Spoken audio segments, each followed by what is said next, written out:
సునాద స్వరము డిసెంబర్ 22. దయాప్రాప్తురాలా నీకు శుభము, ప్రభువు నీకు తోడయున్నాడని చెప్పెను. లూకాసు వార్త 1వ అధ్యాయము 28వ వచనం. దూత మరియ యొద్దకు వచ్చి, దయాప్రాప్తురాలా నీకు శుభము, ప్రభువు నీకు తోడయున్నాడని చెప్పెను.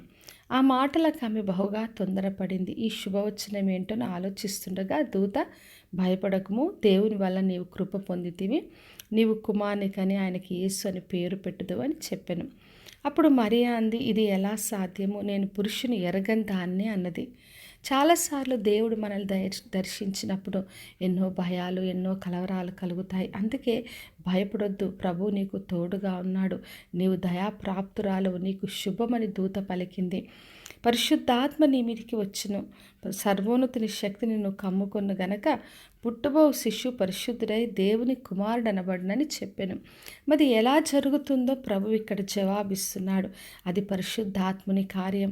పరిశుద్ధాత్ముడు నీ మీదికి వచ్చినప్పుడు, సర్వోన్నతుని శక్తి నిన్ను కమ్ముకొన్నప్పుడే పుట్టబో శిశువు పరిశుద్ధుడై ఉంటాడు, దేవుని కుమారుడు అనబడతాడు. మరి దేవుడు మనకు ఒక పని అప్పగించినప్పుడు అది మన వలన జరగదు, అది పరిశుద్ధాత్ముని కార్యమే. ఆయనే మనకు సహాయం చేస్తాడు. అందుకే జకర్యా గ్రంథము 4వ అధ్యాయం 6వ వచనంలో రాయబడింది, శక్తి చేతనైనను బలము చేతనను కాక నా ఆత్మ చేతన ఇది జరుగును అని. దేవుడు మనకు అప్పగించిన ఏ పని అయినా మన శక్తి చేత, మన బలము చేత మనం నెరవేర్చలేము. అది పరిశుద్ధాత్ముని కార్యమే. ఆయన ఆత్మ ద్వారానే సమస్తం మనం చేయగలుగుతాం. అందుకే దేవుడు ప్రతి ఒక్కరికి ఒక పని అప్పగించినప్పుడు తను తోడుగా ఉండి తన పరిశుద్ధాత్మతో నింపి సమస్తాన్ని నెరవేరుస్తాడు. అప్పుడు మరియ అంది, మరి ప్రభు దాసురాలను నీ మాట చొప్పున జరుగునుగాక అని సమర్పించుకుంది. దేవుడు మనకు ఒక పని అప్పగించినప్పుడు ఎన్నో సందేహాలు, భయం ఉన్నప్పటికీ మనము కూడా దేవుని దగ్గర అన్నీ కూడా సమర్పించుకోవాలి. ఆయన చిత్తంనకు లోబడినప్పుడు ఆయన కొరకు మహిమకరంగా జీవించగలం.